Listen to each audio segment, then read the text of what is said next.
ఇంతవరకు ఆరాధన కీర్తనలతో స్తుతించుటలో ఒక భాగమును మేము దాటి మరొక కార్యక్రమం జరిగించడానికి సిద్ధపడుతూ ఉన్నాం. ఈ సమయంలో సజీవులుగా మమ్మలను నిలబెట్టిన మీ ప్రేమను జ్ఞాపకం చేసుకుని మీకు కృతజ్ఞతాస్తుతులు చెల్లించటానికి చేరి వచ్చిన నీ బిడ్డలందరూ సందేశం కొరకు ఎదురు చూస్తూ ఉంటుండగా అవసరమైన మీ మాటలు మాకు అందించండి. నిలబడి ఉన్న మీ దాసులను సమయోజితమైన జ్ఞానముతో నింపి మీ పాత్రగా వాడుకునమని మా ప్రభువైన యేసుక్రీస్తు వారి పేరటి ప్రార్థన అడుగుచున్నాము తండ్రి, ఆమేన్.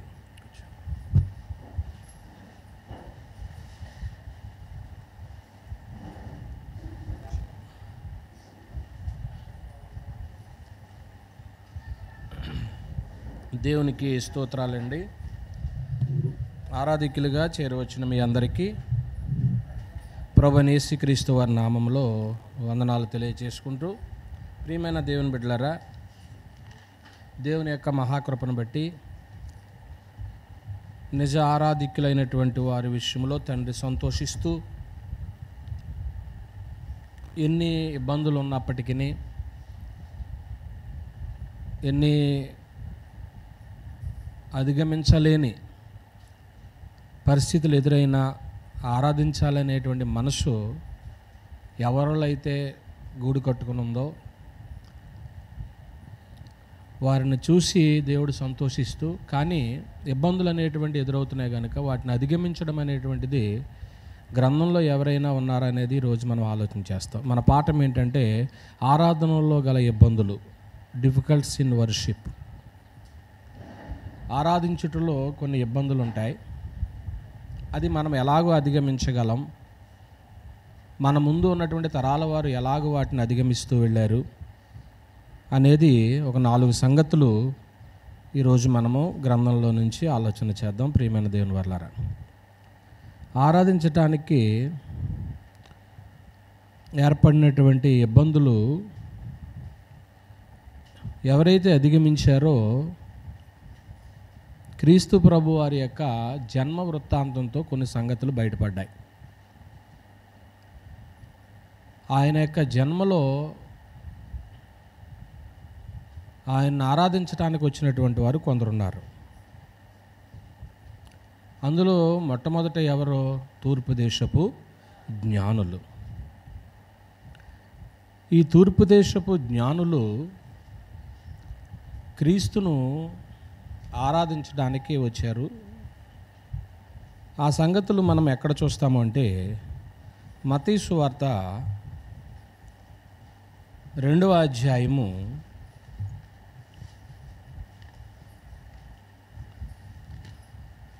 10వ వచనాన్ని మనం చూసినప్పుడు, వారు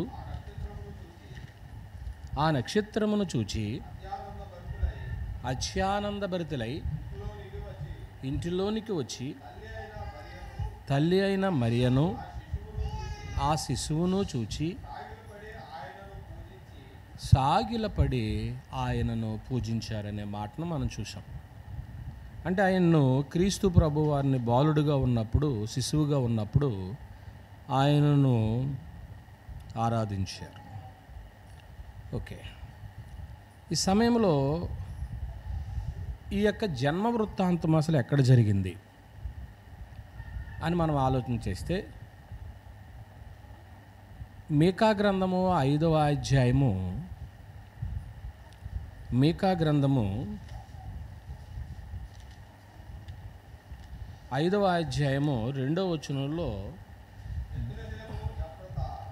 కనుక ఆయన యొక్క జన్మ ఎక్కడ జరిగిందని గ్రంథం చెప్తుంది, బెత్లెహేం.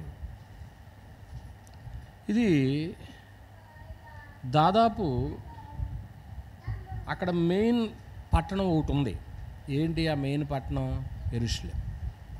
యెరూషలేమునే పూర్వీకులందరూ కూడా కేంద్రంగా చేసుకున్నారు. అది సంపన్నమైనది, లేకపోతే ఆశీర్వదించబడినది. నేటికి కూడా యెరూషలేం అంటే ఒక పరిశుద్ధ ప్రదేశం అని అందరూ కూడా వెళుతూ ఉంటారు. ఇక్కడ బెత్లెహేం అనేటువంటిది చాలా చిన్ని గ్రామం, కానీ దాని ప్రక్కన ఉన్నటువంటిది యెరూషలేం అనేటువంటిది మహాపట్టణం.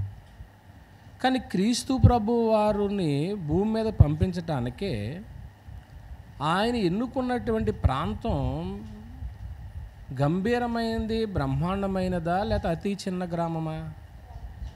అతి చిన్న గ్రామం. ఒకవేళ నిజంగా యెరూషలేమునే కానీ ఆయన కేంద్రంగా చేసుకుని ఉంటే ఇప్పుడు ఉన్నట్లుగా ప్రజలందరూ కూడా ఆ ప్లేస్ని ఏం చేద్దరు, అదొక ఆరాధనా ప్లేస్గా చేసేద్దరు. అంటే ఒక ప్లేస్కి ప్రాముఖ్యత ఇచ్చేద్దరు. మనుషుల్లో కూడా ఏముంటుందంటే, ఒక పెద్ద పట్టణం, ఇప్పుడు మీరు మెట్రో సిటీకి వెళ్ళారనుకోండి, మేము పలానా టౌన్కి వెళ్ళాము, పలానా చర్చికి వెళ్ళాము అనేటువంటి ఫీలింగ్ మనకు ఉంటుంది. కానీ అదే నీ గ్రామంలో, నీ చిన్న కుగ్రామంలో ఆరాధన చేస్తుంటున్నప్పుడు ఆ తృప్తి నీకు ఉంటుందా? ఇప్పుడు ప్రభు యెరూషలేమును కేంద్రంగా చేసుకోలేదు, కానీ ఆయన జన్మ ఎక్కడ జరిగింది? చిన్ని గ్రామంలో జరిగింది. పెద్ద ప్రాంతాన్ని ఆయన ఎన్నుకోలేదండి. నిజముగా ఒకవేళ ఆ ప్రాంతమే కానీ అనుకుందాం, యెరూషలేం. ఈవేళ యెరూషలేం అంటే పాలస్తీనాలోదే కదా. యెరూషలేంకి ఆ ప్రాంతానికి ప్రభుత్వానికి ఇన్కమ్ దేని ద్వారా వస్తుంది ఎక్కువ మనం ఆలోచిస్తే? పర్యాటకులు, అంతేనా? అన్ని దేశాల నుంచి ఏం వెళ్తారు మరి? టూరిస్టులు వెళ్తారు. ఎంత సంపద వచ్చేస్తుంది దానికి? ఆ ప్రక్కనున్న బెత్లెహేంకి వెళ్తారా? అది సంగతి. దేవుడు కోరుకున్నది బది స్వల్పమైందే. మనము కూడా స్వల్పమైన దాని విషయంలోనే మనం మనసు పెట్టుకోవాలి. ప్రియమైన దేవుని వారలారా, ఆయన యెరూషలేములో జన్మించలేదు, యెరూషలేములో మరణించలేదు కూడా. ఇది దాదాపు యెరూషలేముకి 5 మైళ్ళ దూరంలో ఉంది. ఏ ఊరు? బెత్లెహేం. రెండవది, వాళ్ళు జ్ఞానులు ఆరాధించటానికి ఎవరి నడిపింపు ద్వారా వాళ్ళు బెత్లెహేంకి వచ్చారు?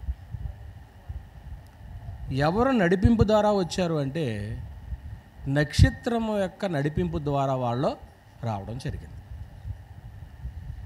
వాళ్ళ జ్ఞానులను ఎవరు నడిపించారు? నక్షత్రం. అంటే ఇక్కడ మనం ఆలోచన చేయవలసిన సంగతి ఏంటంటే, సృష్టికర్త అయినటువంటి క్రీస్తును, దేవుని కాదని మనం అనట్లేదు, క్రీస్తును ఆరాధించటానికే సృష్టి నుండి వచ్చేటువంటి పిలుపును అందుకుని వాళ్ళు బయలుదేరారు. ఇప్పుడు నక్షత్రం అనేటువంటిది సృష్టిలోదేనా? అంటే ఇప్పుడు సృష్టిలో నుంచి వచ్చినటువంటి ఒక ఆహ్వానాన్ని వాళ్ళు తీసుకుని ఆ ఆహ్వానం ప్రకారంగా వాళ్ళు బయలుదేరిపోయారు. వాళ్ళని ఎవరు ఆహ్వానించారు రమ్మని? ఎవరు సృష్టి ఏం చేసింది? ఆహ్వానించింది. అందుకే దావీదు గారు తన స్తుతిని మాట్లాడుతూ ఏమన్నాడంటే, ఆకాశములు దేవుని మహిమను వివరించుచున్నవి, అంతరిక్షము ఆయన చేసిన చేతి పనిని 19వ అధ్యాయము కీర్తన గ్రంథం 1వ వచనంలో ఆ మాటలు మనకు కనపడతాయి. అంటే సృష్టి అంతా కూడా దేవునిని ఆరాధించండి, దేవుని కోసం బ్రతకండి అని చెప్తుంది సృష్టి. ఆకాశములు దేవుని మహిమను ఏం చేస్తున్నాయి అన్నాడు? వివరిస్తున్నాయి. చూసారా? అంతరిక్షము ఆయన చేసిన చేతి పని ఏం చేస్తుంది అంటే, ఇక్కడ మనం 2 సంగతులు చూసాం. ఒకటి, క్రీస్తు ప్రభు వారి యొక్క జన్మకు యెరూషలేమును ఎన్నిక చేసుకున్నాడా, బెత్లెహేమునా? రెండోది, జ్ఞానులు ఆరాధించటానికి పిలుపును ఎవరి పిలుపు ద్వారా వాళ్ళు బయలుదేరారు? ఎవరు పిలిచారు వాళ్ళని? నక్షత్రమే వాళ్ళని నడిపించింది, నక్షత్రమే పిలిచింది. ఇక మూడో సంగతి మనం ఆలోచన చేస్తే, జ్ఞానుల విషయంలో మత్తయి రాసిన సువార్త 2వ అధ్యాయము 9వ వచనాన్ని మనం చూసినప్పుడు, వారు రాజు మాట విని బయలుదేరిపోవుచుండగా ఇదిగో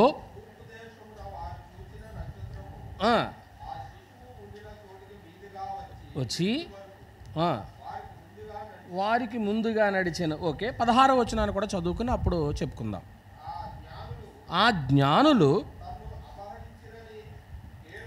తన్ను అపహసించిరని హేరోదు గ్రహించి బహు ఆగ్రహము తెచ్చుకుని తాను జ్ఞానుల వలన వివరముగా తెలుసుకున్న కాలమును బట్టి బెత్లెహేములోను దాని సకల ప్రాంతంలోను 2 సంవత్సరముల మొదలుకున్న తక్కువ వయసు గల మగపిల్లలందరినీ ఏం చేశాడు? ఆయన వధించాడు. ఇక్కడ మరో సంగతి మనం ఏం ఆలోచన చేస్తున్నామంటే, ఈ జ్ఞానులు నేరుగా ఎక్కడికి వెళ్ళారు? హేరోదు రాజు దగ్గరికి వెళ్ళారు. ఎందుకు హేరోదు రాజు దగ్గరికి వెళ్ళి ఉండొచ్చు? యూదుల రాజుగా పుట్టినటువంటి వ్యక్తిని చూడడానికి వచ్చాం కాబట్టి ఆయన కూడా ఈ రాజవంశంలోనే ఏం చేసి ఉండొచ్చు? పుట్టి ఉండొచ్చు అని నేరుగా అక్కడికి వెళ్ళారు. అయితే ఇక్కడ మనము ఒక విషయాన్ని ఆలోచించవచ్చు. ఏంటంటే, అప్పటి వరకు వాళ్ళని నడిపించింది ఏది? నక్షత్రం ఫాలో అయితే బాగుండు. కానీ దగ్గరికి వచ్చిన తర్వాత వాళ్ళ జ్ఞానాన్ని ఏం చేశారు? ఉపయోగించారు. కొన్నిసార్లు ఏ ఆధారం లేనప్పుడు దేవుని మీద ఆధారపడతావు. కానీ నీకు అన్ని సమకూర్చినప్పుడు అప్పుడు ఎవరు భరోసా అవసరం లేదు, సొంత నిర్ణయాలు తీసేసుకుంటాం. జరుగుతుందా? జరగదు. ఇది జ్ఞానులు కూడా అలాగే చేశారు. మనం ఎప్పుడైతే మొట్టమొదటి ఒక నిర్ణయం తీసుకున్నామో దాని మీద మనం ఫాలో అవ్వడం మంచిది. వీళ్ళు వెళ్ళారు. వెళ్ళిన తర్వాత ఇతను వాస్తవానికి యేసు మెస్సియా ఎవరి వంశములో నుంచి రావాలి? యాకోబులో ఉదయించిన నక్షత్రం అంటాడు ఏమండి. అయితే అందులో నుంచి రావాలి కాబట్టి వాస్తవానికి ఇతను హేరోదు యాకోబు వంశస్థుడు కాదు, యాషావు నుంచి వచ్చినటువంటి ఎదోమీయుడు. ఇతను ఎదోమీయుడు. అతని దగ్గరికి వెళ్ళి ప్రభువుని అడిగిన తర్వాత, ఇలాగ శిశువు జన్మిస్తాడని గ్రంథాలు చెప్తున్నాయి అని అడిగిన తర్వాత అతని మనసులో పుట్టిన ఆలోచన ఏంటి మనం ఆలోచన చేస్తే, అసలు ఈ యువరాజును మనం భూమి మీద ఏం చేయకూడదో అది సంగతి ఉంచకూడదు. ఎందుకంటే ఆల్రెడీ నేను ఏం చేస్తున్నానో పరిపాలన చేస్తున్నాను. తర్వాత తన పిల్లలకి కొన్ని భాగాలు షేర్ చేసేసాడు అనుకోండి, పిల్లలకే, అది వేరే సమాచారం. ఇలాగూ అక్కడికి వచ్చి వాళ్ళని అడిగినప్పుడు హేరోదు రాజు ఏమన్నాడు? 9వ వచనంలో అడిగినప్పుడు, 9 చదివారు? ఆ మాట కాదు నాన్న, 2:16. ఓకే కాదు, అదే. ఆ జ్ఞానులు తను ఆపాసించిరని. ఎందుకు ఆపాసించారంటున్నాడు? వాళ్ళు ఎందుకు ఆపాసించారంటున్నారు? 8వ వచనంలో చూడండి. మీరు వెళ్ళి, అక్కడ హేరోదు ఏమన్నాడు చూడండి, మీరు వెళ్ళి ఆ శిశువు విషయమై జాగ్రత్తగా విచారించి తెలుసుకొనగానే నేను వచ్చి ఆయన ఏం చేస్తాను? ఆరాధన చేస్తాను. ఇది వాళ్ళ దృష్టిలో మంచిగానే కనపడింది. కానీ ఆంతర్యం ఎరిగినటువంటి వాడు తండ్రి కాబట్టి ఇతను వాస్తవానికి శిశువును ఆరాధించడానికి వెళ్ళాలనే తపన కలిగినోడా కాదు. ఆయన ఏం చేయకూడదు అనుకున్నాడు? ఆయన్ను హతమార్చాలని అనుకున్నాడు. ఆయన హతమార్చాలని అనుకున్నప్పుడు ఇటువంటి పరిస్థితుల్లో ప్రియమైన దేవుని వారలారా ఏమన్నాడు అంటే, తాను గ్రహించి వీళ్ళు వెళ్ళారే కానీ తిరిగి నా దగ్గరికి రాలేదన్నప్పుడు తాను తీసుకున్న నిర్ణయం ఏంటంటే, బెత్లెహేములోను దాని సకల ప్రాంతములను 2 సంవత్సరాల మొదలుకొని తక్కువ వయసు గల మగపిల్లలందరినీ ఏం చేశాడు?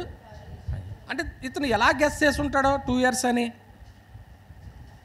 అక్కడే ఉంది మనం.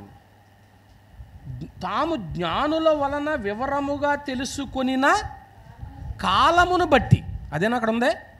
అంటే వాళ్ళు ఏ టైంకి నక్షత్రం చూశారో ఆ టైము వీళ్ళకి హేరోదుకు చెప్పారు. అప్పుడు పుట్టి ఉంటాడు కాబట్టి అప్పటి నుంచి వీళ్ళు మన దగ్గరికి వచ్చి తిరిగి రాలేదు. ఈ మధ్య టైం ఎంత పట్టింది వీళ్ళకే? 2 సంవత్సరాలు. అంటే ఇక్కడ నేను చెప్పబోయే సంగతి ఏంటంటే, ఒకటి, వాళ్ళు చాలా దూరం నుంచి వచ్చారు ఆరాధన చేయటానికి. రెండోది, క్రీస్తును ఆరాధించుట్లో అడుగడుగున వాళ్ళకి ఏమి ఎదురైనాయి? ఇబ్బందులు ఎదురైనాయి. నేరుగా అక్కడికి వెళ్ళారా? ముందు ఏ రోజు దగ్గరికి వెళ్ళారా? ఏ రోజు దగ్గరికి వెళ్ళారు. మరి ఏ రోజు దగ్గరికి వెళ్ళినప్పుడు పరిస్థితులు ఎలా మారినాయో మనకు తెలుసు. ఏ రోజు క్రూరుడు. అంటే కొన్నిసార్లు మనం ఆరాధించటానికి దూరం అనుకోండి. తూర్పు దేశపు జ్ఞానులు అని ఉంది. మనదే కూడా తూర్పు దేశమే కదా. ఓ రకంగా ఎక్కడి నుంచి కూడా ఎవరైనా వెళ్ళారేమో, మరి ఏమో తెలియదు ఏమండి. అప్పుడప్పుడు కొన్ని ప్రాంతాలకి వెళ్తున్నారు కొందరు. వెళ్ళి ఆ లోయల్లో పడి ఏమైపోతున్నారు? చనిపోతున్నారు. తిరిగి మళ్ళీ వాళ్ళ స్వగ్రామం వస్తున్నారా? తెలియదండి. పాపం వాళ్ళ ప్రాణాలు అక్కడే రాలిపోతున్నాయి. కొందరైతే ఏమనుకుంటారంటే, ఈ ప్రాంతంలో ప్రాణం పోతే నేరుగా ఎక్కడికి వెళ్ళిపోవచ్చు? స్వర్గంలోకి వెళ్ళిపోవచ్చు. కొందరు ఏమంటారో తెలుసా? డిసెంబర్ నెలలో ప్రాణం పోతేనంట నేరుగా పరలోకాన తలుపులు ఏం చేసి ఉంటాయంట? తెలిసి ఉంటాయి. డిసెంబర్ నెల. ఎందుకని? సీజన్ అది. ఏ సీజను? డిసెంబర్ నెల ఏ సీజను? వ్యాపారపు సీజన్ అది. క్రీస్తును వంకబెట్టుకుని కొవ్వొత్తులు కానించి, స్టార్స్ కానించి, కేకులు కానించి, చాక్లెట్లు కానించి, ఇంకా డెకరేషన్లు కానించి ఎంత వ్యాపారం జరుగుద్ది? జరగదా? ఎక్కువ జరుగుతుంది అన్నమాట. అన్ని దేశాలు చేసుకుంటారు. సరే, అది ఎలా వచ్చింది ఏంటి అనేటువంటిది క్రీస్తును జ్ఞాపకం చేసుకోవద్దని గ్రంథం ఏమీ చెప్పలేదు. కానీ ఇక్కడ మనం ఆలోచన చేసుకోవాల్సిన విషయం ఏంటంటే, జ్ఞానులు క్రీస్తును ఆరాధించడానికి వచ్చారు. వాళ్ళు ఏ రోజు దగ్గరికి వచ్చేటప్పటికి ఏ రోజు కపటముగా మాట్లాడాడు అంటే, ఇంచుమించు వీళ్ళు వ్యవధి ఎంత అనుకోవచ్చు? క్రీస్తును ఆరాధించటానికి వచ్చి వెళ్ళినటువంటి టైం చెప్పండి. అసలు 2 సంవత్సరాల టైం ఇలా పనులు మానుకుని క్రీస్తుని ఆరాధించడానికి వచ్చారా? 1 గంట పని మానేస్తాం ఆరాధనకి. నా పాయింట్ అర్థమవుతుందో లేదు మీకు ఇక్కడ? ఏంటి ఇన్ని పనులు మానుకుని వీళ్ళు క్రీస్తుని ఆరాధించడానికి రావడం ఏంటండి? పైగా నేరుగా వెళ్ళిపోతానికి అక్కడ దాకా వచ్చిన తర్వాత వీళ్ళు నక్షత్రాన్ని ఫాలో అవడం మానేసి ఎవరిని ఫాలో అయ్యారు? ఏ రోజుని. ఇప్పుడు ఎక్కడున్నాడో ఈ కుర్రోడిని ఏం చేయాలి? వీళ్ళు ఎత్తుక్కోవాలి. ఆ టైంలో చాలామంది పిల్లలు పుడతారు కదా. చాలామంది పిల్లలు పుట్టినప్పుడు ఎవరు ఈ పిల్లోడని ఎలా తెలుస్తుంది? చిన్న శిశువుగా ఉన్నప్పుడు హాస్పిటల్లో ఎవరి పిల్లలు ఎవరు మారిపోయారో, ఇక్కడ ఉన్న వాళ్ళు ఎవరెవరు మారిపోయారో ఎవరో తెలుసు? ఇది తెలియదండి. నిజమా? మీరు ఆలోచించండి ఎప్పుడైనా. అందుకనే అమ్మ నమ్మకం అన్నారు అంతే. తల్లి ఏం చెప్తుందంటే, ఇతనే మీ నాయన అంటే ఆ కుర్రోడు ఏం చేస్తాడు అంతే. తల్లి కరెక్టు. ఏమో ఆ టైంలో అందరి ముక్కులు, అందరి నోళ్ళు, అందరి కాళ్ళు చేతులు ఇంత ఉంటాయి. అందరూ ఒకేలా ఉంటారు. అప్పుడు మారిపోయి ఉండొచ్చేమో. అప్పుడప్పుడు బాధపడరా మీరు? ఆలోచించండి. ఏంటి వీడికి ఎవరి బుద్ధులు వచ్చినాయి? ఈయనకి ఎవరి బుద్ధులు వచ్చినాయి? బాధ. ప్రియమైన దేవుని పిల్లలారా, ఆలోచన చేయండి. ఎంత కష్టపడ్డారా లేదా వీళ్ళు? అది చెప్పండి నాకు. అమ్మా, చాలా శ్రమ పడ్డారు. ఎవరండి ఇంతకీ నీళ్ళు? జ్ఞానులండి. తర్వాత వాళ్ళకి జరిగిన 11వ వచనం కూడా చూద్దాం ఒకసారి. 2వ అధ్యాయం 11వ వచనం. వారా నక్షత్రమును చూచి అత్యానందభరితులై ఇంట్లోనికి వచ్చి తల్లి అని మరియను ఆ శిశువును చూసి, అక్కడ వర్షిప్ అంటాడు, సాగిలపడి ఆయన పూజించి, అదుగోండి ఏమి ఇప్పారని ఉంది, తమ పెట్టెలు, తమ బొక్కసములో ఉన్నటువంటి నిధి, తమ పెట్టెలను విప్పి, అంటే ఖరీదైనవి ఇచ్చేసారండి. దేవునికి ఏమి ఇచ్చారండి? ఖరీదైనవి. ఎంత ఖరీదైనటువంటి ఇచ్చారండి వాళ్ళ. దేవునికి ఖరీదైనవే ఇవ్వాలి.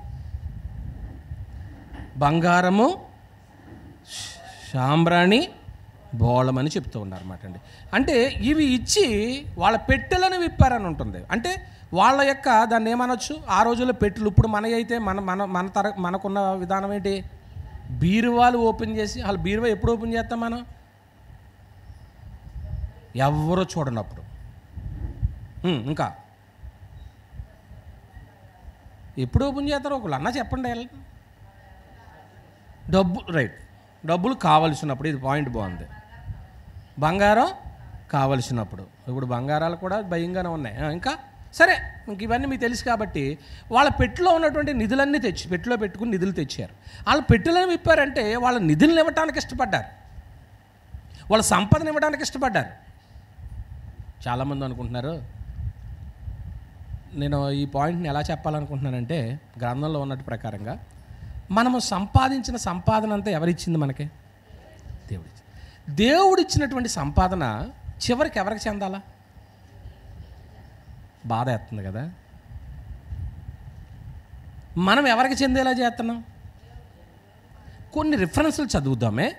పిల్లలు 1 by 1 తీసుకుని చదవండి. నేను ముందు రిఫరెన్సెస్ చెప్తున్నాను. యెషయా గ్రంథము 60వ అధ్యాయము 5వ వచనము ఒకసారి తీయండి. యెషయా గ్రంథము 60వ అధ్యాయము 5వ వచనము తీసుకున్నారా? నీవు చూచి ప్రకాశింతువు, నీ గుండె కొట్టుకొనుచు ఉప్పొంగును. అబ్బా, సముద్ర వ్యాపారమే నీ వైపు ఏమైపోద్ది? వ్యాపారం అంతా నీ వైపుకి వచ్చేస్తే నీ ముఖం రోజు ఎలాగుంటుంది అమ్మా? ప్రకాశిస్తుందా, ప్రకాశించదా?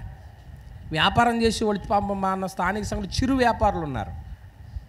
ఏదో చిన్న చిన్న వ్యాపారాలే, వీళ్ళ పెద్ద వ్యాపారాలుగా దీవించాలని నేను దేవుని ఎప్పుడు అడుగుతూ ఉంటాను. సముద్ర వ్యాపారం నీ వైపు త్రిప్పబడును, జనముల ఐశ్వర్యం ఏమవుతుంది నీ వద్దకు. 11వ వచనం నాయన, నీ వద్దకు జనముల భాగ్యము అందరిదే కూడా నీ దగ్గరికి వచ్చేదట. ఎవరెవరు సంపాదించుకున్నారో అంతా వచ్చేలా చేస్తాడట.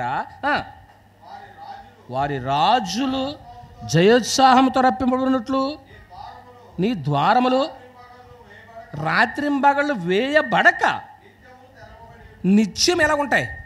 అప్పుడు వ్యాపారం కట్టడానికి లేదు. పండుగ సీజన్లో కిరాణా కొట్లు కడతారా? ఎందుకని? 11 అయినా 12 అయినా వస్తూనే ఉంటారు. ఎందుకని? అక్కడ ఇంకా వండుతూనే ఉంటారు. కాదు, ఇప్పుడు ఏం చేస్తున్నారంటే బిఫోర్గానే ఏం చేసేస్తున్నారు, తెచ్చుకుని ఇంట్లో పెట్టేసుకుంటారు అన్నమాట. ఇంత వ్యాపారం అట. 61వ అధ్యాయము 6వ వచనం, మీరు యెహోవాకు యాజకులు అనబడతారు, వారు మా దేవుని పరిచారకుల మనుషులు మిమ్మల్ని గూర్చి జనముల ఐశ్వర్యమును మీరేం చేస్తారు? వారి ప్రభావమును పొంది అసహ్యింతురు. 66వ అధ్యాయము 20వ వచనము, ఇశ్రాయేలు పవిత్రమైన పాత్రలో నైవేద్యమును యెహోవా మందిరములోనికి తెచ్చినట్లుగా గుర్రముల మీదనో రథముల మీదనో వగైరా సంగతులు చెప్పేశాడు. అంటే ఇప్పుడు మనం చూసినటువంటి ఐశ్వర్యం అంతా ఫైనల్గా ఎక్కడికి వచ్చేయాలి? అక్కడ ఉన్న మాట చెప్పండి. యెహోవా మందిరములోనికి ఏమవ్వాలా? తెచ్చేయాలి. వచ్చేస్తుంది అక్కడికి రావాలనే దేవుని యొక్క కాన్సెప్ట్ అండి. జెఫన్యా గ్రంథము 3వ అధ్యాయము, జెఫన్యా గ్రంథము 3వ అధ్యాయము తీసుకున్నారా అమ్మా? ఓకే, 774వ పేజీ అంటే తీసుకోండి. 10వ వచనాన్ని చదవండి ఎవరైనా.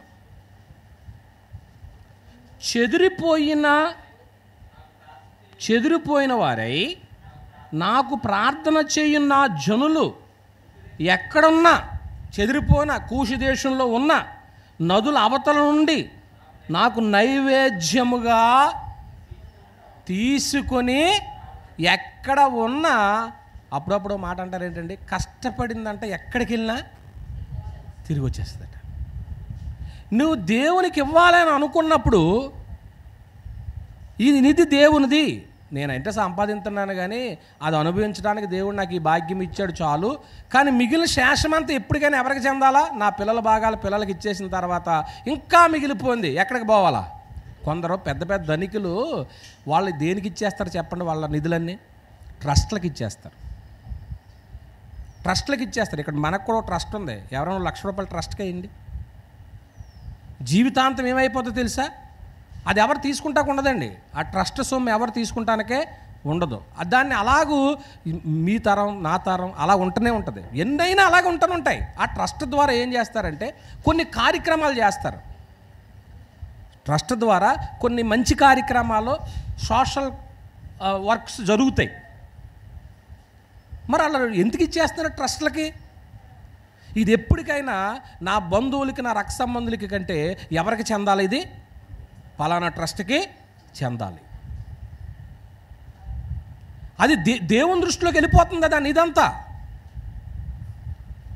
దేవునికే చెందాలనే మనసు ఎప్పుడైతే ఉంటుందో ప్రియమైన దేవుని వాళ్ళరా, అది మంచి ఆలోచన అండి. అది కలిగి ఉండండి. ఇప్పుడు బొక్కసములో తెరిచి పెట్టెలు విప్పి తమ పూజనీయుడైనటువంటి క్రీస్తుకి ఏం చేస్తున్నారు వాళ్ళు? జ్ఞానులు కాడ ఉన్నాం మనం, ఇంకా 4-3 ఉన్నాయి. పెట్టెలను విప్పి ఏం చేశారు? సమర్పించారా లేదండి? సమర్పించారండి, సమర్పించారు. హగ్గై చదివేశారా? హగ్గై గ్రంథం చదివేశారండి? హగ్గై గ్రంథము 2వ అధ్యాయము, హగ్గై గ్రంథం 2వ అధ్యాయము తీసుకున్నారండి? 7వ వచనం చూడండి నాన్న. అమ్మా, నేను అన్యజనులందరినీ కదిలింపగా అన్యజనులందరి యొక్క ఇష్ట వస్తువులు ఏమవుతాయి? అసలు నేను కదిలిస్తే అన్నీ వస్తాయి, కానీ నువ్వు నా సొమ్ము కాబట్టి, నువ్వు నా సొత్తు కాబట్టి నీదే నేను అడుగుతున్నా.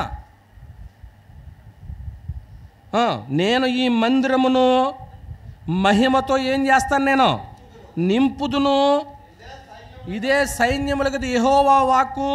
వెండి నాది, బంగారం నాది. ఇప్పుడు ఈ మాటను బట్టి మీరు ఆలోచన చేయండి. జ్ఞానులు చేసింది మంచి పనే కాదా? ఇప్పుడు వెండి బంగారాలు ఎవరియని? ఇప్పుడు ఆ బంగారం తీసుకొచ్చి ఎవరికి ఇచ్చారు? క్రీస్తుకి ఇచ్చారా లేదా? ఇచ్చారండి. కనుక జ్ఞానులు అధిగమించి శ్రమపడి దూరం అనుకోకుండా ఇబ్బందులు ఎదురైనా క్రీస్తుని ఏం చేశారు? కొందరేమో ఇప్పుడు 4 సంగతులు చెప్పాను ఇక్కడ మీకు. ఒకటి ఏంటంటే యెరూషలేమును కాదు క్రీస్తు ఎన్నుకున్నది చిన్న స్వగ్రామమే. రెండోది నక్షత్రం ద్వారా ఆరాధనకి వాళ్ళకి ఏమొచ్చింది? పిలుపు వచ్చింది. మూడోది 2 సంవత్సరాల వాళ్ళు అక్కడ ఎక్కువ టైం, అంటే 2 సంవత్సరాలు అంటున్నానని మీరు అదే నోట్ చేసుకోకండి. ఎక్కువ టైం ఏం చేశారో ఆ శిశువును ఎతికారు. వాళ్ళు ఎతికారా లేదా? వెతికారు. కొన్నిసార్లు వెతికి వెతికి ఇల్లు దొరక్క నీరసం వచ్చి వెనక్కి వచ్చేసిన రోజులు ఎప్పుడైనా ఉన్నాయా మీకు? ఎక్కడికైనా వెళ్ళారనుకోండి, దొరకలేదానికి ఏమవుతారు?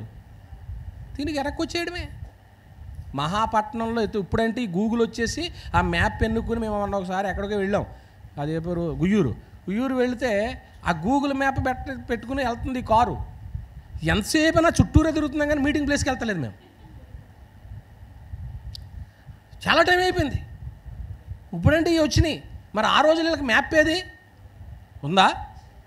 నీ ఇంటికాడ బయలుదేరావంటే నేరుగా చర్చికి వచ్చేస్తున్న దారి తెలిసింది. క్రీస్తు సంఘం అని పాపం అప్పుడప్పుడు దూరం నుంచి వచ్చిన వాళ్ళు ఈ ఊర్లో క్రీస్తు సంఘం ఎక్కడ ఉందని ఏం చేస్తున్నారు? ఎత్తుక్కుంటారు. మన దోపచాలు గూగుల్లో వస్తుందండి. వస్తుందా? క్రీస్తు సంఘం వస్తుందా? అదిగో మంచిది. అప్పుడు వాళ్ళ గూగుల్లో ఎత్తుక్కుని క్రీస్తు సంఘము దీన్ని ఇంకా కొంచెం హైలైట్ చేసి పెట్టండి. మీరు పెడితే అది తీసుకుంటుందా గూగుల్? ఏదోటి చేయండి. ఏదోటంటే దానికి అనుకూలమైనదే చేయండి. చేసి గొప్పగా చేయండి. నేను ఎవరో చెప్తున్నారు పోస్ట్, ఎవరు పెడుతున్నారండి మీ పోస్ట్ చాలా అద్భుతంగా ఉంది అంటున్నారు. లావణ్య పెడుతుంది, అవునా? అన్నయ్య తరుణ్ పెడతాడు. చాలామంది చదువుతున్నారు ఆ వాక్యం, చాలామంది చదువుతున్నారు. ప్రియమైన దేవుని వారలారా, పిల్లలు మంచి నిపుణత సంపాదించుకుంటున్నప్పుడు నాతోనే కదా అనేక మంది సంతోషిస్తారు సేవకులు. ప్రియమైన దేవుని వారలారా, 3 చెప్పాను. 4వది వాళ్ళ బొక్కసములో వారి పెట్టెలను విప్పారండి. చాలామంది మాటల్లో చూస్తే ధారాళంగా ఉంటాయి కానీ చేతల్లో చూస్తే పెట్టి ఓపెన్ చేస్తారా? తాళం లేదంటారా? అసలు ఆ తాళం కదలదు, ఆ పెట్టి కదలదు. సరే మీకు అర్థమైంది అనుకుంటున్నాను. ఇక్కడ జ్ఞానుల దగ్గర మనం ఏం ఆలోచన చేశాము అంటే, వాళ్ళు అధిగమించినటువంటిది దూరము ఆటంకాలను ఏం చేశారు, అధిగమించారు అన్నమాట. రెండో సంగతికి వచ్చేసాం. రెండో చూద్దాం. లోకాసు వార్త 1వ అధ్యాయం. లోకాసు వార్త 1వ అధ్యాయం. ఓకే, ఇక్కడ 8వ వచనంలో జకరియా తన తరగతి క్రమం చొప్పున దేవుని ఎదుట యాజక ధర్మము జరిగించుచుండగా యాజక మర్యాద చొప్పున ప్రభు ఆలయంలోనికి వెళ్ళి ఏమేస్తున్నాడు, దోపు. ఇక్కడ జకరియా ఎలిజబెత్లు రెండో విషయం. ఈ జకరియా ఎలిజబెత్లు వీళ్ళకున్నటువంటి పని ఏంటంటే యాజక ధర్మం చేస్తారు. యాజకులు అనేటువంటి వాళ్ళు కొన్ని తరగతులుగా దావీదు కాలంలో విభజించారు. 24 తరగతులుగా విభజించారు, గుంపులుగా. దినవృత్తాంతాల మొదటి గ్రంథము 24వ అధ్యాయము 7-18 వరకు ఆ సంగతులు ఉంటాయి. ప్రతి తరగతిలో కూడా యాజకులు ఏం చేస్తారంటే సంవత్సరానికి 2 సార్లు ఏకదాటిగా ఒక వారం రోజుల పాటు యాజక ధర్మం చేస్తారు. ఈ డ్యూటీ ఎవరికి వచ్చింది, జకరియా ఎలిజబెత్కి వచ్చిందన్నమాట. అంటే జకరియాకి వచ్చింది, జకరియా చెయ్యాలన్నమాట అండి. బలిపీఠం దగ్గర ఏం వేయాలి, దేవునికి ధూపం వేయాలి, ధూపం వేయాలన్నమాట అండి. వీళ్ళు ఎటువంటి వాళ్ళు 6వ వచనంలో చదవండి. వీళ్ళు ఎటువంటి వాళ్ళు 6వ వచనంలో చదవండి. వీరిద్దరూ ప్రభు యొక్క సకలమైన ఆజ్ఞల చొప్పునను న్యాయవిధి, లేదా మీ బైబిల్లో న్యాయ విధుల చొప్పునను నిరపరాధులుగా నడుచుకొంచు. ఇక్కడ ఒక మాట, దేవుణ్ణి ఆరాధించడానికి భార్యాభర్తలు కరెక్ట్ అయినటువంటి నడక నడుతున్నారండి. ఒకే ట్రాక్ మీద ఉన్నారండి వీళ్ళిద్దరు. అబ్బా, ఇటువంటి భార్యాభర్తలు ఉంటే ఆ కుటుంబం చూసి దేవుడు ఎంత సంతోషిస్తాడో తెలుసా. కానీ కొన్ని చోట్ల ఎలా జరుగుతుందో తెలుసా, భర్త ధూపం ఎత్తే భార్య ఏమేయదు. ధూపం అంటే ప్రార్థన, ఆరాధన వేయదండి. భర్త ప్రార్థన చేస్తే, ఆరాధన చేస్తే భార్య చేయదండి. వీళ్ళిద్దరూ చేస్తే మళ్ళీ ఎవరు చేయరండి, పిల్లలు చేయరండి. సరే, పిల్లల విషయంలో ప్రకటన పెడుతున్నాను. ఇప్పుడు ఇక్కడ భార్యాభర్తలు ఇద్దరూ కూడా ఏం చేస్తున్నారు తెలుసండి, ఆరాధనకు ఒకే ట్రాక్ మీద ఉన్నారు. ఏమండి, నిన్న చోటకి వెళ్తే వాళ్ళ అమ్మాయి చెప్తుంది, మా అమ్మ మా నాన్న వాళ్ళండి మతశాఖలోకి వెళ్ళిపోతున్నారండి, నేను క్రీస్తు సంఘంలో ఉన్నానండి, వాళ్ళ కోసం ప్రార్థన చేయండి అంటుంది. నిజంగా ఆ కూతురికి ఎంత బాధ ఉందో చూసారా. మన పిల్లలు సత్యాన్ని తెలుసుకున్న తర్వాత మతశాఖలోకి వెళ్ళాలంటే వెళ్ళగలరా అమ్మా? వెళ్ళలేరండి. ఏదైనా ప్రార్థన, ఏదైనా గుడ్ అనుకున్నప్పుడు అది వెళ్ళిపోతాం, అడ్జస్ట్ అయిపోతాం. ప్రియమైన దేవుని వారలారా, దేవుడు మన జన్యుని చూస్తున్నాడు. ఇప్పుడు భార్యాభర్తలు ఇద్దరూ కూడా ఏకంగా వాళ్ళ ఆరాధనకు తగినటువంటి నడక నడుస్తున్నారు. వీళ్ళు ఎలాగున్నారో ఒక మాట తీసుకొస్తాను మీకు. వీళ్ళిద్దరు మనసులు ఎలాగున్నాయో ఒకసారి చూద్దామే. మార్కు సువార్త 7వ అధ్యాయము. మార్కు రాసిన సువార్త 7వ అధ్యాయము. పిల్లలు తీస్తే 6వ వచనం చదవండి నాన్న.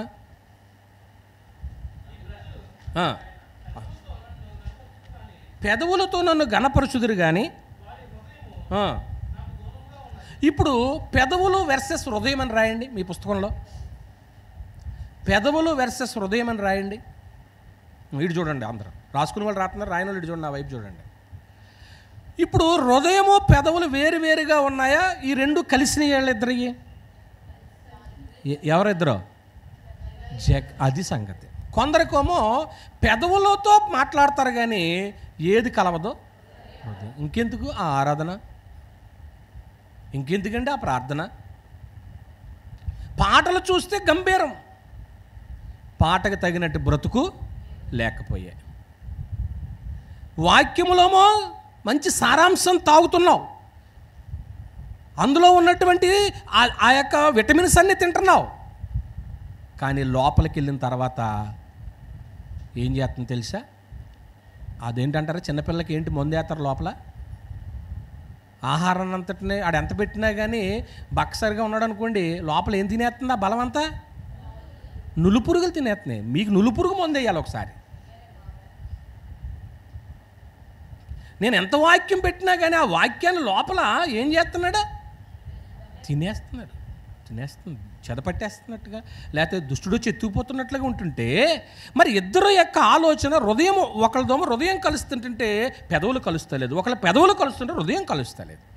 ఈ రెండు కలిసిన వాళ్ళు ఎవరండి? జకరియా ఎలిజబెత్. అందుకే వీళ్ళు వేసే ధూపం ఉందో చూసారా, భర్త చేసేటువంటి ధూపం అతను బలిపీఠం పక్క నుండి యెహోవాకి ఏమేస్తాడో. ఇప్పుడు ఆ ధూపము మనమే ఉన్నాం అనుకోండి. ఉదాహరణకి భార్యను కొట్టేసి పొద్దుట 7ంటికి కొట్టేసి 7:30కి ఫ్రెష్గా స్నానం చేసేసి బట్టలు వేసుకుని టిప్పు టాప్ మంట వచ్చి ఆరాధన చేసి పాట పాడేస్తున్నాడు అనుకోండి, ప్రార్థన చేసేస్తున్నాడు, ప్రసంగం చేసేస్తున్నాడు అనుకోండి, ఇక్కడ ధూపం వేసేస్తున్నాడు. అక్కడ ఆవిడేమో ఏడుతో కూర్చుంది. ఎవరో నా పాయింట్ అర్థం అవ్వట్లేదు అనుకోండి మేము. అప్పుడు ఈ ఆరాధన యాక్సెప్టబుల్లా? యెషయా గ్రంథం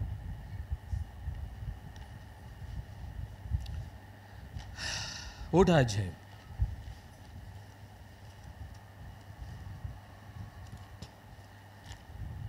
13 చదవండి.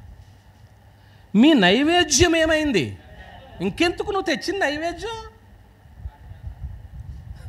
నువ్వు తెచ్చావు, నైవేద్యం పెడుతున్నావు కానీ, ప్రార్థన చేస్తున్నావు కానీ, అర్పణ తీసుకొచ్చావు కానీ అండి, ఆ నైవేద్యం ఏమన్నాడు అక్కడ? వ్యర్థము. నువ్వు తెచ్చిందంతా వృధా అయిపోయింది. మీరు తెచ్చిన పదార్థం వృధా అయిపోతే బాధ కదండి ఏమ్మా? మీరు వండుకున్న పదార్థం వృధా అయిపోతే బాధ కదా? ఫంక్షన్ చేస్తున్నారు, అందరూ వచ్చి తిన్నారు అనుకోండి, ఎలా ఉంటుంది? ఎంత ఆనందంగా ఉంటుందో. అసలు ఎవరు రాలేదు అనుకోండి, అప్పుడు ఎలా ఉంటుంది? మొన్న మేము కార్యక్రమానికి పిలిచారు, సండేని అనుకుంటా. ఆరాధన అయిన తర్వాత వస్తాంలా అన్న, తీరా వెళ్తే ఎవరో రావట్లేదంటే భార్యాభర్తలు ఏదో దుఃఖపడుతున్నారు. సరే పాస్టర్ గారు ఏమన్నారంటే, మేము ప్రార్థన చేసి వెళ్తున్నాం కదా కనిపెట్టండి అంద. ఆవిడ ఒకటే మాట అంది, ఇంకేమనలేదు. మేము ప్రార్థన చేసి వెళ్తున్నాం కదా కనిపెట్టండి అంటూ అందరూ వచ్చిన తర్వాత మాకు ఫోన్ చేయండి అంది. ఆ ఒక్క మాట దేవుడు ఆమెను అన్నాడు అనుకుంటా, మాకు తెలీదు. విస్తారంగా వచ్చారు జనం, వాళ్ళ ఇంటి నిండా జనం వచ్చారు. వచ్చిన తర్వాత ఫోన్ చేసి వెళ్ళి ప్రేయర్ చేసాం. అప్పుడు ఇదిగో దేవుడు కార్యం చేశాడు కదా. మరి దేవుడికి ఎందుకు దూరం అవుతున్నారు మీరు? కొన్నిసార్లు నాకు వినబడిన మాటలు కూడా ఉంటాయి. ఏదో ఒక మాట సేవకుడి మీద మాట అంటారు, సంఘం మీద మాట అంటారు. సరే ఎన్నైనా నేను ఏం పట్టించుకోను అనుకోండి. నా డ్యూటీ ఏంటంటే, నాకు పని భారం పెరిగిపోయింది, సువార్త పని. ఎందుకంటే మీకున్న టైంలోనే మీకు వాక్యాన్ని చెప్తున్నాను, ఉన్న టైంలోనే మీకు దొరుకుతున్నాను, అప్పుడే మీటింగ్స్ పెట్టుకోమంటున్నాను. ఎందుకంటే దేవుని మహాకృప వల్ల వాడబడుతున్నాం కాబట్టి. దేవుడు ఎంతకాలం వాడుకుంటాడో మనకు తెలియదు. దేవుడు జ్ఞానం ఇవ్వాలని మీరు ప్రార్థన చేయండి. ప్రియమైన దేవుని వారలారా, ఇక్కడ మన నైవేద్యము ఏమవ్వకూడదో, మీరు తీసుకొచ్చిన పదార్థం ఏమవ్వకూడదు, మీ ఆరాధన ఏమవ్వకూడదు, మీరు తీసుకొచ్చిన గివింగ్స్ ఏమవ్వకూడదు, మీరు తీసుకొచ్చిన ఆఫరింగ్స్ ఏమవ్వకూడదు, వ్యర్థం అవ్వకూడదు. అది ఫలించాలి. నువ్వు రూపాయి ఇచ్చినా, 100 ఇచ్చినా, 1000 ఇచ్చినా, 10,000 ఇచ్చినా కానీ అది అకౌంటబుల్గా ఉండాలా. ఇది ఎందుకు ఎవరికి ఇచ్చావు నువ్వు? ఈవేళ వృధా అయిపోతున్నాయి డబ్బులన్నీ. కొందరు బాధపడుతుంది. నేను అప్పుడప్పుడు చెప్తుంటాను, అసత్యానికి నువ్వు 100 రూపాయలు ఇచ్చావంటే అసత్యానికి ఏం పోతున్నావు? ప్రాణం పోస్తున్నావు. వృధా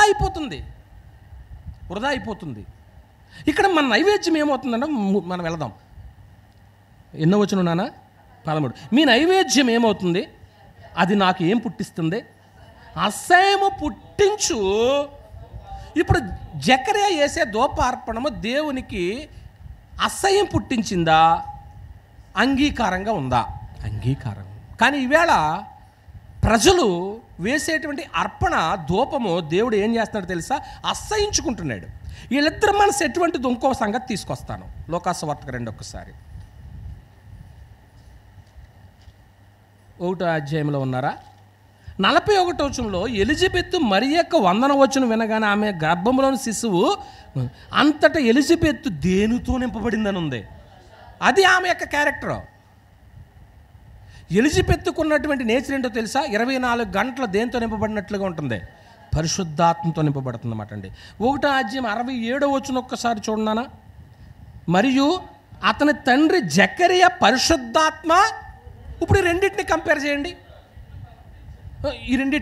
చేయండి. ఇలా చూడండి. ఎలిజబెత్ ఎలాగుంది? భర్త ఎలాగున్నాడో? కలుతున్నాయి వీళ్ళిద్దరి. నా పాయింట్ అర్థమవుతుంది మీకు ఇక్కడ? వీళ్ళిద్దరు మనసులు ఒకేలాగా ఉంటున్నాయా లేదా? ఆరాధించే విషయంలోనండి ఒకేలాగా ఉంటున్నాయి. చూసారా?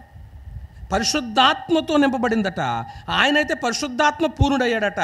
ఇప్పుడు జకర్యా గారు ఒక పాట పాడుతున్నట్టు కనపడుతుంది నాకు. ఎక్కడ 67వ వచనంలో పాట పాడుతున్నాడు చూడండి. జకర్యా పరిశుద్ధాత్మ పూర్ణుడై ఇట్లు ప్రభు అయిన ఇశ్రాయేలు దేవుడు ఆయన తన ప్రజలకు దర్శనమిచ్చి, అదంతా పాటండి. జకర్యా చక్కటి గీతం పాడుతున్నాడు అన్నమాట అండి. ఏమండి, మొత్తము మీరు 79 వరకు కూడా వేసుకోవచ్చు. కనుక ప్రియమైన దేవుని బిడ్డలారా, మనం ఆలోచన చేసే సంగతి ఏంటంటే, ఈ జకర్యా ఎలిజబెత్లకి ఎవరు లేరు. అమ్మయ్య, పాయింట్కి వచ్చాం. జకర్యా ఎలిజబెత్లు ఎవరు లేరండి? పిల్లలు లేరండి. పిల్లలు లేరని తన వంతు వచ్చినప్పుడు నిరుత్సాహంతో చేశాడా, దేవునికి ఇష్టంగా చేశాడా? ఇది నా డ్యూటీ, యాజక ధర్మం అన్నాడు దాన్ని. మర్యాద చొప్పున, యాజక మర్యాద చొప్పున దేవుడు నాకు ఏ డ్యూటీ అయితే అప్పగించాడో ఆ డ్యూటీనే చేయాలి. కొందరు ఏంటో తెలుసా, నిరుత్సాహం వచ్చినప్పుడు దేవుడి కార్యాలు ఏం చేయరు. ఎందుకని? దేవుడు చేయలేదు కాబట్టి. ఇప్పుడు జకర్యా ఎలిజబెత్లకి చాలా కాలం ఎవరు లేరండి? పిల్లలు లేరు. అలాగని ప్రార్థన చేయడం మానేశాడా? ఇప్పుడు సడన్గా బలిపీఠం దగ్గర ధూపం వేస్తూ ఉంటుండగా దేవదూత వచ్చాడు. ప్రార్థనకి ఏం వచ్చింది? జవాబు వచ్చేసింది. ఆరాధనకు ఇన్ని ఆటంకాలు వచ్చినా కానీ, ఇబ్బందులు ఎదురైనా కానీ అధిగమించారా లేదా వీళ్ళిద్దరూ? లేట్ అయింది. అవుద్దండి, నువ్వు దేవుడికి చేసే కార్యము చేస్తూనే ఉండి ఈ పని నా పని అదే. జ్ఞానులు ఏం చూశారంటే, వాళ్ళ దూరాన్ని అధిగమించారు, ఆటంకాలని అధిగమించి ప్రభువుని ఏం చేశారు? వాళ్ళు ఆరాధన చేశారు. రెండవది ఎవరిని చెప్పుకున్నాం ఇప్పుడు? జకర్యా ఎలిజబెత్. పిల్లలు లేరు, ప్రార్థనకు జవాబు రావడానికి ఆలస్యమైంది, చేస్తూనే ఉన్నారు. కానీ సమయం వచ్చినప్పుడు దేవుడు వాళ్ళని ఏం చేశాడు? జ్ఞాపకం చేసుకున్నాడు. అలాగని ఆరాధన మానేశాడా? క్రమం చొప్పున జరిగిస్తున్నాడా? మీరు నేను క్రమం చొప్పునే జరిగించవలసిన అవసరం ఉందన్నమాట అండి. మరో సంగతికి వచ్చేసాము. ఇక్కడే ఈ లోకాసు వార్తలోనే 1-2 అధ్యాయాల్లో ఇంకో ఫ్యామిలీ మనకు కనపడుతుంది. వీళ్ళు ఎవరు అంటే మరియా, యేసేపు. ఎవరండి? యేసేపు. వీళ్ళ యొక్క మనసు ఎటువంటిదంటే, లోకాసు వార్త 1వ అధ్యాయము 46వ వచనంలో, అప్పుడు మరి ఎట్లయినా నా ప్రాణం ప్రభువుని ఏం చేస్తుంది? నిజంగా ఈమె దేవుణ్ణి గణపరుస్తూ ఉందట. 46 నుంచి 55 వరకు కూడా మనం చూసినట్లయితే ఆమె దేవుని స్తుతించుతున్నట్లుగా కనపడుతూ ఉంటుంది. అలాగే లోకాసు వార్త 2వ అధ్యాయం 19వ వచనం ఒకసారి చూడండి, ఏముంది అక్కడ? అయితే మరి ఆ మాటలని తన హృదయములో తలపోసుకొనుచు భద్రం. 51వ వచనంలో ఏముందో చూడండి. అంతటా వారు ఆయనతో కూడా బయలుదేరి నజరేతునకు వచ్చి వారికి లోబడిను. ఆయన తల్లి సంగతులన్నీ తన హృదయంలో ఏం చేసింది అంటే, లోతుగా ధ్యానించడం ద్వారానే నాణ్యమైన ఆరాధన పుడద్దండి. అది రాసుకోవాలి మీరు. బైబిల్ని లోతుగా ఆలోచిస్తేనే ఒరిజినాలిటీ ఏదో మనకే తెలుస్తుంది. పైన భక్తితో చేస్తే నీకు బైబిల్ ఏం అర్థమవుద్ది? గ్రంథం ఏం అర్థమవుద్ది? ఇప్పుడు మరియా ఏం చేస్తుంది? దూత అన్న మాటలనే, ఆ గొర్రెల కాపర్లు అన్న మాటలనే లోపల పెట్టుకుని ఏం చేస్తుంది? ధ్యానిస్తూ ఉంది. అలాగ మనం బైబిల్ని లోతుగా ధ్యానించినప్పుడే పుట్టేటువంటి ఆరాధనే దేవునికి అంగీకారమైనదండి. అన్ని విషయాల్లోనూ ఆలోచిస్తున్నాం కదా. అసలు మనలాగా లాయర్లు కూడా ఆలోచించరు, అలాగ ఆలోచిస్తారు. ఒక్కో సంగతి ఆలోచించమంటే ఏళ్ళే లాయర్లాగా లా పాయింట్లు తీరా. మీరు కాదులేండి, మిమ్మల్ని అంటే మళ్ళీ మీకు బాధ కలుగుతుంది. లా పాయింట్లు తీస్తారా? తీరా. మరి బైబిల్ దగ్గర ఎందుకు ఆలోచించట్లేదు? మరి ఆలోచించింది, లోతుగా ఆలోచించింది. అందుకే నాణ్యమైనటువంటి ఆరాధన ఆమెలో కనపడుతూ ఉంటుంది. ఇంకో సంగతి చెప్తాను ఇక్కడ. లోకాసు 1వ అధ్యాయము 26వ వచనంలో, 6వ నెలలో గాబ్రియేలును దేవదూత గలిలయలోని నజరేతు ఊరిలో దావీదు వంశస్థుని యేసేపు అని ఒక పురుషునికి ఏం చేయబడింది? ఆ కన్యక యొద్దకు చేయబడిన కన్యక దేవుని చేత పంపబడింది. ఆ కన్యక పేరు మరియా. ఆ దూత లోపలికి వచ్చి ఆమెను చూచి, దయాపాప్తురాల నీకు శుభము. ఇక్కడ విషయం ఏంటంటే, కన్యకకు నమ్మలేని అద్భుతం జరిగింది. అవునా? అసలు అది సాధ్యమా? అసాధ్యమా? అసాధ్యం. కానీ పరిశుద్ధాత్ముడి ద్వారా జరిగింది కాబట్టి అది దేవుని కార్యం కాబట్టి ఇక్కడ మీరు ఏం జ్ఞాపకం చేసుకోవాలంటే దేవునికి అసాధ్యమైనది ఏది ఆయన చేయాలనుకున్నప్పుడు ఖచ్చితంగా జకరియా ఎలిజబెత్లాగా మనం ఉంటున్నామా? యేసేపు మరియమ్మలాగా మనం ఉంటున్నామండి? నిజంగా ఇంకా అనేకమైన సంగతులు ఉన్నాయి, కానీ నేను వాటిని అన్నింటిని విడిచిపెడుతున్నాను. మరి అయితే క్రీస్తు అధికారానికి లోబడిందండి. చిన్నోడైనా కానీ నా ప్రభువు మాట నేను వినాలనుకుందండి. ఆయన వాక్యం యొక్క అధికారానికి లోబడిందండి. 2 సంగతులు చెప్పాను. లోతుగా ధ్యానించింది, ఆరాధన చేసింది మరియా. రెండోది ఏం చెప్పాను అంటే నమ్మలేని అద్భుతం ఆమె జీవితంలో జరిగింది. యెహోవాకు అసాధ్యమైనది ఏది లేదనుకుంది. మూడవది ఆరాధన అధిగమించడం అంటే ఆరాధన చేయటానికి ఇబ్బందులు అధిగమించడం అనేది ఇక్కడ నాకు ఈ పాయింట్ ఉదయం నేను చదువుకుంటుంటే నా హృదయాన్ని కూడా కదిలించింది.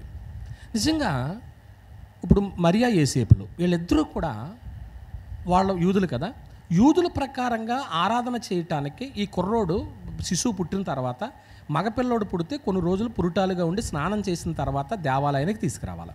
ఈ దేవాలయానికి తీసుకొచ్చేటప్పుడు ఏం తీసుకురావాలి? వాళ్ళు గొర్రెపిల్లనే తీసుకురావాలి. గొర్రెపిల్లను కూడా కొనటానికి డబ్బు లేని పేదరికం ఎవరిదే? మరియా యేసేపు. ఆ పేదరికంలో కూడా ఏది మానలేదు వాళ్ళు.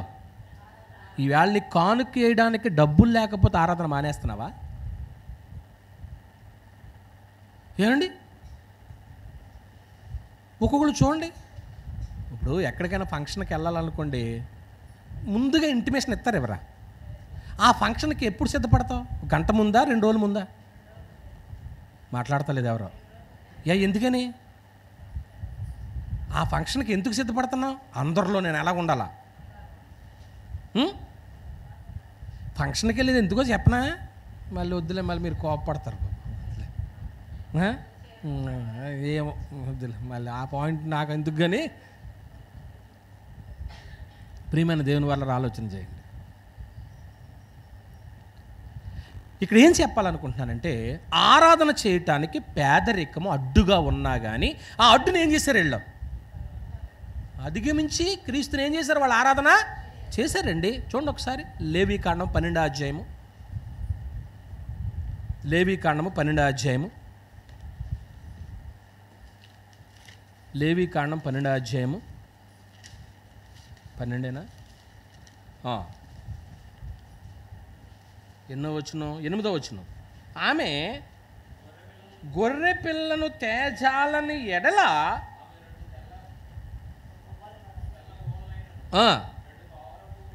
అంటే ఇప్పుడు వాస్తవానికి ఏది పట్టుకెళ్ళాలి చెప్పండి? గొర్రెపిల్ల. గొర్రెపిల్ల ఇప్పుడు రేట్ ఎంత ఉంటుంది? నాకు ఒక్కసారి మేక ఇచ్చింది ఇక్కడ కూర్చున్న ఆవిడ. ఇప్పుడు నా మేక ఇస్తే నేనేమన్నా నమ్ముకున్నానా? మొత్తం సేవకులందరినీ పిలిచి పెట్టానా లేదా భోజనం? ఎప్పుడైతే ఇచ్చిందో దేవుడు మళ్ళీ ఆమె గర్భం తెరిచి ఒక బహుమానాన్ని ఇచ్చాడు. చాలా కాలం 96, 97 నాకు గుర్తులేదు అండి. చాలా పెద్దది మటండి వాళ్ళు పెంచుకున్నది, ఇచ్చారు. ఇక్కడ ప్రభు తల్లిదండ్రులు యేసేపు మరియా వీళ్ళు ఏం తీసుకెళ్ళాలి దేవాలయానికి? ఓకే, లోకాసు వార్త 2వ అధ్యాయము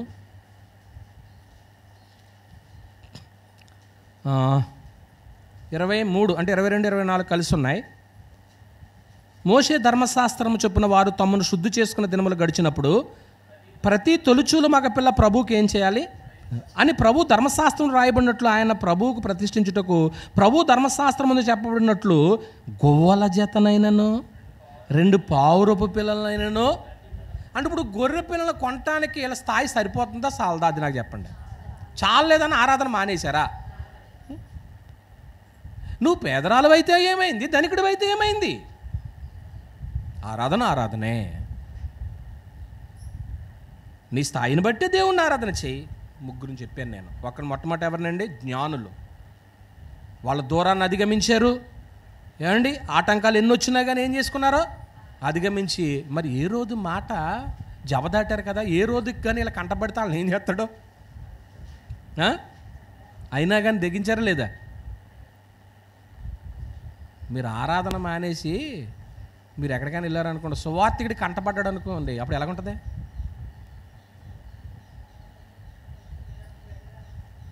ఎవరు మాట్లాడరు.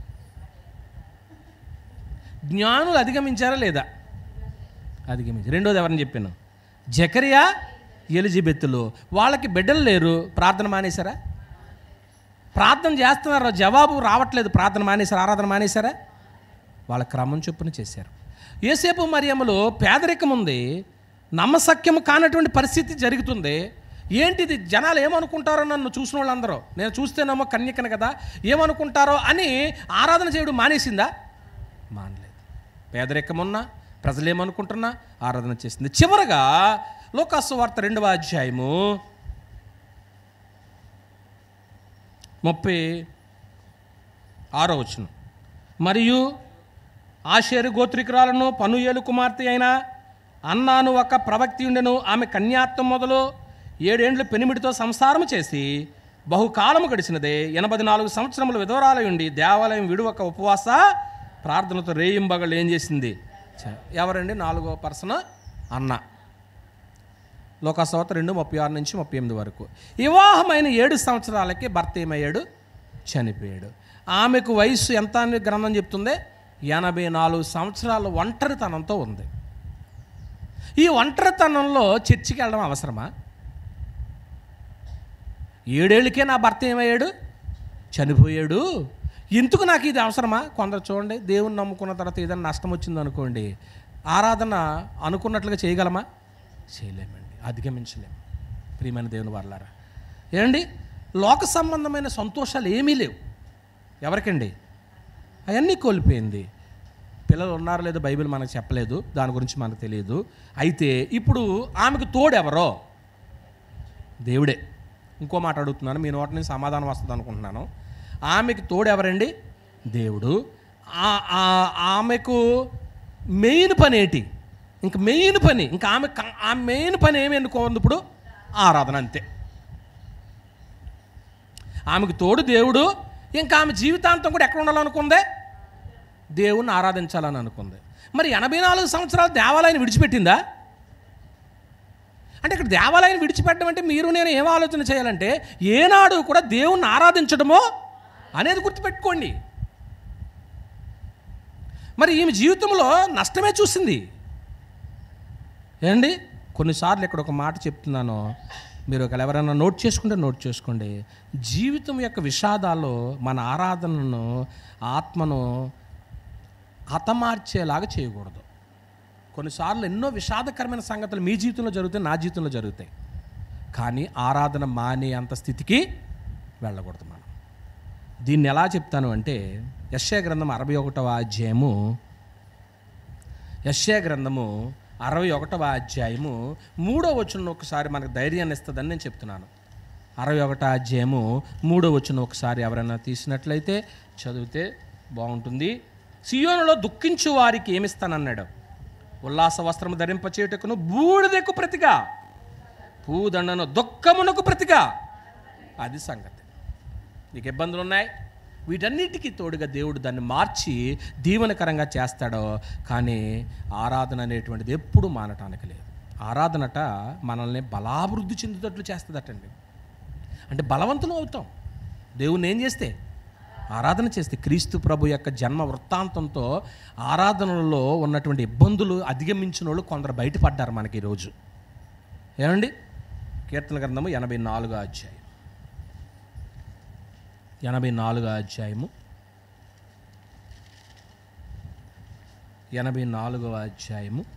5వ వచనాన్ని మనం చూసినప్పుడు, నీ వలన బలమునందు మనుషులు ఎవరో అంతే, యాత్ర చేయి మార్గములు వారికి అతి, వారు బాకాలోయలో బడి వెళ్ళుచు దాన్ని జలమయముగా, అంటే బాకాలోయ అంటే అగ్నిలోయలో నుంచి వెళ్ళుచు దాన్ని ఎలా చేయగలరో?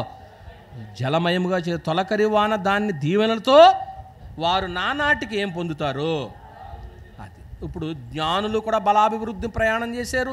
జకరియా ఎలిజబెత్తులు కూడా బలాభివృద్ధి పొందారు. ఏమండి, మరియా యోసేపులు కూడా బలాభివృద్ధి పొందారు. చివరికి అన్నా కూడా తన దురవస్థను మర్చిపోయి ఆరాధన చేస్తుంది. ఇప్పుడు అందరూ కూడా ఒక మాట, అన్నాను పిలుస్తారా పిలవరా? అన్నానే పిలుస్తారా పిలవరా? అన్న దేవుని సన్నిధిలో ఎక్కువ గడుపుతుంది. అన్నాను పిలుస్తారా పిలవరా? ఎందుకని? పిలిచినా పిలవపోయినా ఆవిడ మోడలా కదా చెప్పండి పోను నాకు. ఆరాధనకు మోడలా కాదా? ఆవిడకి ఏం పని ఉందండి, ఒంటరి ఆవిడ కదా, అందుకే ఆరాధన చేస్తున్నాను అంటారా? దాన్ని కూడా అధిగమించి దేవుణ్ణి ఏం చేసింది? ఆరాధన చేసిందండి. ఆమె జీవితంలో ఆమెకు తోడు దేవుడు. ఆమె ప్రధానమైన పని ఏది? ఆరాధన. 4 సంగతులు జ్ఞాపకం చేశాను. ఒకవేళ ఏదైనా డిఫికల్ట్స్ మన జీవితాల్లో వస్తాయి అంటే, ఆరాధనలో ఇబ్బందులు ఎదురైతే దాన్ని అధిగమించి దేవుణ్ణి ఏం చేద్దాం? ఈ మాటలను బట్టి నన్ను హెచ్చరించుకుని అందరిని హెచ్చరిస్తూ ఇంతటితో ముస్లిం మీ అందరికీ వందనాలండి. కళ్ళు మూసుకోండి, ప్రార్థన చేసుకుందాం. మమ్మల్ని మిక్కిలిగా ప్రేమించిన మా పరలోకపు తండ్రి, నిజమే ఆనాడు తండ్రి ప్రభువును ఆరాధించడానికి వారి ఇష్టంతో వచ్చారు. ఈనాడు తండ్రి అయినటువంటి మిమ్మల్ని ఆరాధించడానికి మా ప్రభు యేసుక్రీస్తు వారి ద్వారా నిన్ను మహిమపరచాలి, స్తుతించాలి, ఆరాధించాలి. ఈ ఆరాధనలో కొన్ని ఆటంకాలు అధిగమించినటువంటి పరిస్థితులు నాయన గ్రంథంలో కొందరిని చూసాం మేము. జ్ఞానులు తండ్రి అధిగమించిన పరిస్థితి కనపడుతుంది. దూరమైన వాళ్ళ వెనకంజ వేయలేదు. ప్రకృతి ఏదో మమ్మల్ని పిలిచింది, మనుషులు పిలవలేదని వాళ్ళు ఆగలేదు. ఏదో పెద్ద పట్టణం కాదు, చిన్న కుగ్రామం అంటే అక్కడికెందుకు మనం వెళ్ళడం అని ఆగలేదు. వారు ప్రయాణ వ్యవధి 2 సంవత్సరాలు గడిచినా కానీ వాళ్ళు నిరుత్సాహపడలేదు తండ్రి. క్రీస్తుని ఆరాధించారు తండ్రి. అట్టి మనసు మాకు దయచేయండి తండ్రి. వారు పెట్టెలను విప్పారు తండ్రి. ఎప్పటికైనా మా నిదంతా నీకే చేరాలి తండ్రి. ఎందుకంటే భూమి మీదకి వచ్చేటప్పుడు మేమేమీ తీసుకురాలేదు, వెళ్ళేటప్పుడు ఏమీ తీసుకుని వెళ్ళాం. నీకు చెందవలసింది నీకు చెందకోకుండా ఒకవేళ మేము ఆటంకంగా ఉంటే అది ఎలా తీసుకొచ్చుకోవాలో నీకు తెలుసు అన్నావు నాయన. మా పరలోకపు తండ్రి, జకరియా ఎలిజబెత్తుల గురించి కూడా నేర్పించారు. యేసేపు మరియమ్మల గురించి కూడా మాకు నేర్పించారు. చివరగా అన్నా గురించి కూడా నేర్పించారు. మా జీవితాల్లో నాయన మానక ఆరాధన చేస్తున్నాం. నీ పిల్లలు మానక ఆరాధన చేస్తున్నారు తండ్రి. వారి కుటుంబాలని దర్శించండి, వాళ్ళ కష్టాలను తీర్చండి, వారి కుటుంబాలకి దీవెనలు ఇవ్వండి నాయన. మిగతా మేలుకరణ మార్చండి. మా ప్రభువు యేసుక్రీస్తు వారి పేరట ఈ ప్రార్థన మీకు సమర్పిస్తున్నాం తండ్రి.